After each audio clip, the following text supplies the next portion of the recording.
오늘 하나님께서 우리에게 주시는 말씀 마가복음 1장 35절로 39절까지 말씀입니다.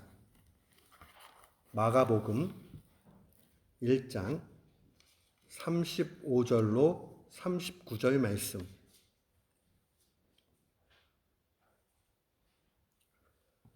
우리 같은 마음으로 함께 봉독토록 합니다. 새벽 아직도 밝기 전에 예수께서 일어나 나가 한적한 곳으로 가사 거기서 기도하시더니 시몬과 및 그와 함께 있는 자들이 예수의 뒤를 따라가 만나서 이르되 모든 사람이 주를 찾나이다. 이르시되 우리가 다른 가까운 마을들로 가자. 거기서도 전도하리니 내가 이를 위하여 왔노라 하시고 이에 온 갈릴리에 다니시며 그들의 여러 회당에서 전도하시고 또 귀신들을 내쫓으시더라. 아멘. 저는 오늘 본문 말씀을 통해서 예수님을 만난 사람들이라는 제목으로 주의 말씀을 선포하도록 하겠습니다. 우리 특별히 신약 성경 안에 마태복음, 마가복음, 누가복음, 요한복음, 복음서지요. 이 복음서의 스토리를 보면 수많은 하나님을 만났던 사람들의 이야기로 가득 차 있습니다. 하나님이신 예수님을 만난 이 사람들의 이야기. 근데 그 공통점을 보면요. 이 사람들이 주님을 만나기만 하면 인생이 바뀌어졌다라는 사실입니다. 신앙은 반드시 변화가 나타나야 됩니다.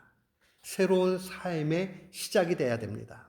우리 보통 전환점, 터닝 포인트라고 이야기하잖아요. 자기의 인생길을 쭉 가는 가운데에서 터닝 포인트를 만나는 것 굉장히 중요하지요. 이로부터 진정한 인생을 살게 됩니다. 그런데요, 말씀을 읽다 보면 이 사람들의 변화를 바라보면서 예수님이 얼마나 기뻐하시는가 하는 것을 또한 보게 됩니다. 주님은 사람들의 변화, 사람들을 만나시는 것, 이걸 너무나 기뻐하셨어요. 우리 유물론자라고 얘기하죠. 대표적인 사람이 포에르바흐라는 사람인데 이 사람이 종교론에서 이야기할 때에 아주 종교의 본질을 이렇게 이야기합니다. 종교는 철저하게 인간론적이다. 이 말을 좀 쉽게 이야기하면 종교라는 것은 인간의 삶과 밀접한 관계가 있다는 것을 이야기합니다. 어떤 한 사람이 이야기를 하면서 지난 시간들을 막 추억하면서 이분이 한 80이 넘으신 분이에요. 그러다가 가톨릭 신자였는데 이분이 김수환 추기경에 대해서 이야기를 하면서 이 사람이 너무 우리는 설교라고 얘기하고 성당에서는 강론이라고 이야기하더라고요. 강론을 잘한다. 그래서 사람이 물어봤어요. 왜 강론을 잘합니까? 그랬더니 다른 사람들은 교리 이야기를 하는데 이분은 인생을 이야기하잖아요. 사람은 기본적으로 인생을 좀 알고 싶어 하고 잘 살기를 바란다는 것을 볼 수 있습니다. 그게 많은 사람들의 관심사지요. 어떤 사람의 관심사를 우리가 주목해서 안다는 것은 그 사람과 관계하는데 매우 중요합니다. 포에르바흐나 또 김수환 추기경의 그러한 모습들이 부분적으로 의미를 주는 것 사실이에요. 그러나 우리가 진짜 관심 가져야 되는 것은 예수님의 관심사예요. 하나님의 관심사예요. 그렇다면 하나님은 무엇에 관심이 많으실까? 오늘 말씀을 깊이 묵상하다 보면 우리는 좀 당혹스러운 상황들을 보게 됩니다. 예수님이 새벽 미명이 아직 밝기 전에 이제 기도하러 가십니다. 하나님과 교제하시는 거죠. 하나님과 교제하는 그 시간은 그 누구하고도 대면하지 않고 시간을 구별을 했습니다. 그러고 있는데 베드로와 또 사람들이 와서 주님께 이야기합니다. 예수님, 많은 사람들이 지금 예수님 찾느냐고 지금 정신이 없어요. 그랬더니 주님이 뜻밖의 이야기를 합니다. 야, 가까운 다른 마을들로 가자. 전도해야 되겠다. 내가 전도하는 일이 중요하다. 이 일을 위해서 이 땅에 왔다. 라고 말씀하십니다. 예수님이 정말 사람들 사랑했거든요. 그래서 관심 갖지도 않은 사람들한테도 관심을 주고 집중하고 언제나 사람들의 사랑의 마음으로 지금 이렇게 대해 주셨는데, 오늘 본문은 낯설잖아요. 사람들이 예수님 만나려고 그렇게 관심을 두고 있는데 예수님의 답변은 야, 안 되겠다. 다른 마을들로 가자. 라고 말씀하십니다. 사람들의 관심사와 예수님의 관심사가 다르니까 만날 수가 없어요. 예수님의 관심사는 사람 중에서도 그 사람의 영혼이 구원받는 데에 관심이 있어요. 그게 전도라는 말 속에 다 함축이 되죠. 그러나 사람들의 관심사는 그 앞선 절에 보면 많은 사람들이 귀신 들리고 병 들어 있고 이거 주님 앞에 나오기만 하면 다 나았거든요. 그러니까 영혼이 구원받는 데는 관심이 없어요. 그들의 관심사는 오직 잘 먹고 잘 살고 또한 병에서 노임을 받고 그 다음에 잘 형통하게 성공하는 것, 여기에 관심을 둡니다. 종종 목회를 하다 보면 교회를 떠나는 분들을 경험합니다. 이분들을 바라보면서 어떤 상황에 교회를 떠나는가 이렇게 보면 본인의 기대치와 관심사가 있는데 그것이 채워지지 않으면 떠나게 되지요. 사랑하는 성도 여러분, 만약 우리가 이 땅 가운데 나는 잘 살았으면 그 이야기가 세상의 가치를 통해서 뭔가 얻겠다 하는 마음으로 교회를 나오게 되면 주님으로 인해서 실망할 수 있습니다. 왜 그러죠?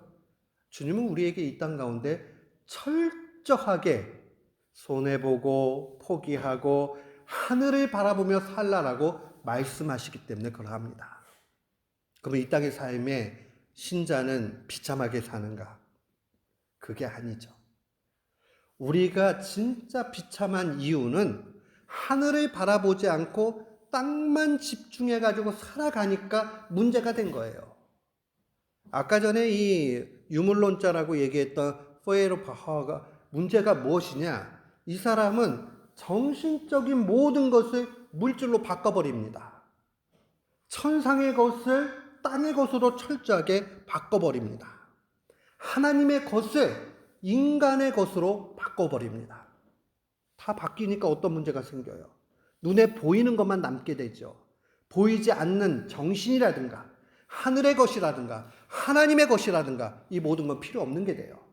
그러니까 포에르바허에게 있어서는 종교가 필요 없는 게 돼버리죠. 물질만이 남으니까요. 사랑하는 성도 여러분, 이러면 비참해지는 거예요. 이 땅 가운데 성공하고자 수없이 아둥바둥 거릴수록 하나님 없는 인생은 더욱 비참해집니다. 오늘 데이터가 나왔어요. 데이터가 나왔는데 외로움에 대해서 현대인들이 다 고독하고 외로우니까 이런 데이터가 나왔는데요. 재밌는 현상이 뭐냐면 이게 한국도 마찬가지고 외국 상황들, 선진국도 마찬가지고 재밌는 게요. 혼자 사는 사람들보다 같이 사는 사람들 가운데 외로움이 더 많다라는 희한한 결과가 나타났어요. 왜 그런가 사회학자들, 심리학자들 다 연구해 보니까 결론이 이거예요. 혼자 살겠다고 한 사람들은 아예 처음부터 혼자라고 하니까 그거에 대한 약간의 준비가 된 거예요. 그런데 혼자 아니고 가정을 이룬 사람들은 그 가정을 이룬 가운데서 뭔가 채워지겠지 하고 하니까 안 채워지거든요. 그러니까 더 외로움을 느끼는 거죠. 풍요 속에 빈곤함으로 가는 거죠. 바꿔야 돼요. 어떻게 해요? 내가 저 사람을 통해서 채워지겠다가 아니라 내가 채워줘야 된다. 근데 실제로 채워지려고 그러면 한 가지 방법밖에 없어요. 주님으로부터 오는, 하늘로 내려오는 그 풍성함을 내가 누릴 때만 남을 채워줄 수 있습니다. 사람이 그렇게 실력 있지가 않아요. 내가 누구를 위해서 헌신해야지, 도와줘야지, 힘써야 되지 하는 마음을 가질 수는 있지만은 실상 그 마음만큼 우리가 하지 못한단 말이에요. 그럼 언제 가능하냐? 교회에서는 그것을 은혜 받을 때 가능하다라고 이야기하죠. 은혜 받을 때 가능하다라는 말은 다른 것 아니에요. 천상을 바라보고 하나님께서 주시는 것에 만족할 때 가능하게 됩니다. 주님은 분명히 말씀 가운데서 오늘 보니까 회당에 가서 복음 전합니다. 왜 그러죠? 영혼이 잘 돼야 이것에 기초로 해가지고 육신이 잘 될 수 있고, 그렇게 될 때만 진짜를 만날 수 있기 때문에 그래요. 주님이 병자 고쳐주셨어요. 그런데 영혼의 구원 없이 육신의 질병을 고쳐주신 게 아니에요. 병을 고치실 때는 의도가 있었어요. 그 병 고침을 통해서 당신이 메시아이심을 명확하게 알려주신 거예요.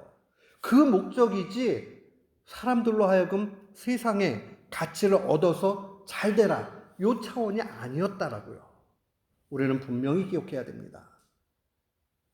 썩어지지 않고 소멸되지 않는 우리의 영혼이 어떻게 되는가? 근데 놀랄 만한 사실은 마지막 날에 우리는 구원받을 때에 우리의 영혼뿐만 아니라 육체도 구원받습니다. 여기에 엄청난 신비가 있어요. 완벽하게 하나님이 가장 좋은 것으로 우리를 회복시켜 주신다는 것을 기억해야 됩니다. 관심사. 예수님의 관심사에 집중할 때 우리는 비로소 이 땅 가운데 살지만 2000년 전에 이 땅에 계셨던, 아니 태초부터 계시고 창조하셨던 그 하나님을 분명히 만나게 됩니다. 그러니까 관심사를 바꿔야 돼요. 예수 믿고 잘 먹고 잘 살겠다? 이거 선물이에요. 이거는 주어질 수도 있고 안 주어질 수도 있고, 어떤 사람은 많이 주어질 수도 있고 난 좀 적게 주어질 수도 있어요. 그러나 공평하게 믿는 사람들에게 주어지는 것은 영혼의 구원받는 것이요, 천국에 들어가는 일이요, 이것이 가장 중요하다라는 것을 기억해야 됩니다. 예수님은 영혼 구원과 우리로 하여금 이 땅의 삶이 천국을 사모하며 살 것을 증거합니다. 명령하셨어요. 그러니까 천국을 사모하는 사람, 가장 아름다운 인생이에요. 나는 나도 모르게 천국이 그렇게 좋아요 하시는 분이 있다면 그분은 은혜 받은 분이고 그분은 소망 있는 분입니다. 지상의 가치는 선물일 뿐이지 결단코 본질이 아닙니다. 이것에 초점 맞추면 주님 없는 성공을 맛볼 수도 있습니다. 그러면 재앙입니다. 재앙이에요, 재앙. 하나님 없이 잘 되면, 그래서 자기 혼자 목에 힘주고 이렇게 살아가게 되면 정말 문제가 크게 됩니다. 어떤 한 노인이 있었습니다. 길을 걸어가다 보니까 그 추운 겨울에 덜덜덜 떨고 있는, 아주 허름한 옷을 입고 그냥 먹지도 못하고 씻지도 못해가지고 꼬질꼬질한 한 사람이 그저 덜덜덜 떨고 있는 모습을 보게 됩니다. 노숙자입니다. 이 노숙자를 보고 이 한 노인이 마음이 너무 아팠습니다. 예수님을 믿는 사람입니다. 그래서 이 노숙자를 자기의 집으로 데려갑니다. 그리고 이 노숙자에게 따뜻한 우유를 데펴주고 빵을 가져다 줍니다. 형제여, 너무 힘들어 보이는데 좀 이곳에서 누추하지만 좀 쉬고 잠도 청하고 이 따뜻한 우유도 먹고 빵도 드십시오. 이 노숙자가 너무 고마웠어요. 아무도 사람들이 자기를 거들떠보지도 않는데 이 노신사가 와가지고 그렇게 베풀어 주니까 너무 감사하죠. 그러고 났는데 이 사람이 정말 빵을 먹고 우유를 먹었는데 힘이 난 거예요. 눈이 번쩍 띄어지고 세상이 보여지기도 시작하고, 야, 참 너무 좋다. 그러면서 이 사람이 이렇게 얘기하죠. 아유, 감사합니다, 우유님. 감사합니다, 빵님. 당신이 희생하셔가지고 내가 이렇게 에너지를 얻었습니다. 라고 얘기한다면, 여러분, 어떤 마음이 드세요? 잘못됐다. 잘못됐다. 잘못됐어. 그런데 자칫 잘못하면 관심사가 하나님께 있지 않고 세상의 물질에 있게 되면 이런 어처구니 없는 일을 우리가 할 수 있다는 것을 기억해야 됩니다. 하나님이 건강을 주시고 물질을 주시고 명예를 주시고 성공하고 다 좋은 일이긴 하지만은 그것을 주신 하나님이 초점이 돼야 되고, 혹 그거를 못 받았다 할지라도 하나님의 관심사는 천국이요, 하나님의 원하심은 영혼의 구원이니 우리가 여기에 구원받은 감격과 기쁨 가운데 살아가면 거기에서 풍성함이 있게 되는데, 만약에 그거 다 잊어버려요. 내 구원받았다는 거 다 잊어버리고, 왜 나는 빵이 없냐, 우유가 없냐, 명예가 없냐, 이렇게 된다면 어리석은 사람이 되고 말겠죠. 많은 사람들이 실망하고 낙심하고 주님을 만나지 못하는 것은 바로 자신의 욕심 때문에 그러합니다. 사랑하는 성도 여러분, 하나님의 관심사에 있는 사람은 어떻게 삽니까? 두 가지 기억하세요. 첫 번째는 하나님을 위해서 교회에 충성하며 살아가게 돼 있습니다. 교회 안에서, 그 교회의 신앙의 그 터전 안에서 언제나 성장하게 돼 있다는 것을 기억해야 됩니다. 주님을 사랑하는 사람은 예배 드리기를 기뻐합니다.